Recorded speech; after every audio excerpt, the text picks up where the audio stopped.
You said the example 9, part C. Okay, for this question, first you should know 2.5 inches per second. You should know this number represents the speed because a linear unit per time. And then we talk about the clock, the second hand. So that's a clock. And when the second hands turn around the whole circle, when the second hand rotate the whole circle, we call that is one revolution. And for every revolution, the second hand actually count 60 seconds. That's why we know omega equal to 1 revolution per 60 seconds. Or if you want, you can do 1 revolution per 1 minute. That's how second hand works. That's how we're able to get these two numbers. And then we're looking for the length of the second hand. So actually we're looking for the radian r. Okay, so just by using formula, r equal to v over omega. So v is 2.5 inches per second. And we divide by omega. That means we multiply by the reciprocal of that. So I put 60 seconds on the top and the 1 revolution on the bottom. And first, you need to make sure all the units have to be same, or you have to convert to what you are looking for.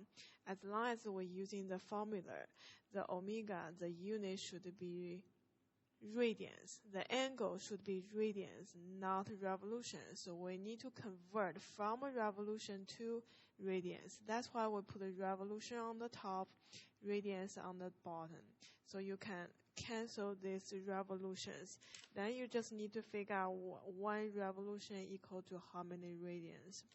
For the beginning of this unit, we type a 1 revolution equal to 2 pi radian. That's why I put these two numbers here.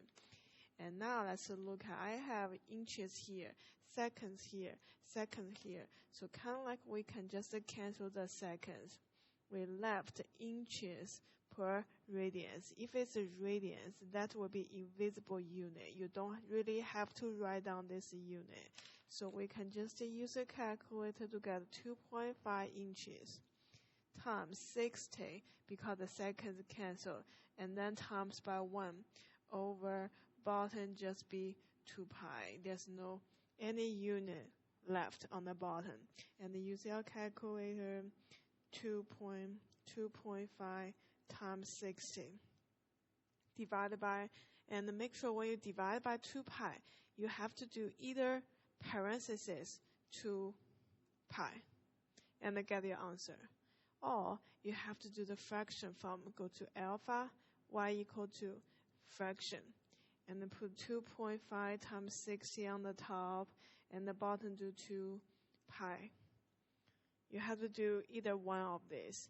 You cannot just do this one. Let's see, 2.5 times 60.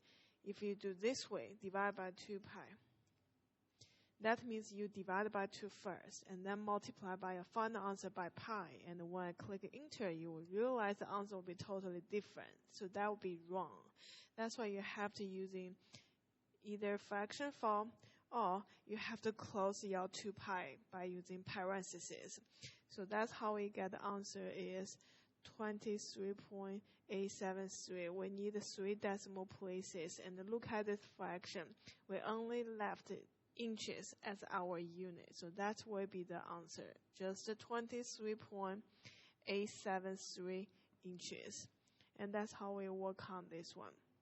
Okay, you got it? If you have any other questions on the homework, let me know. I can make a short video on that problems too.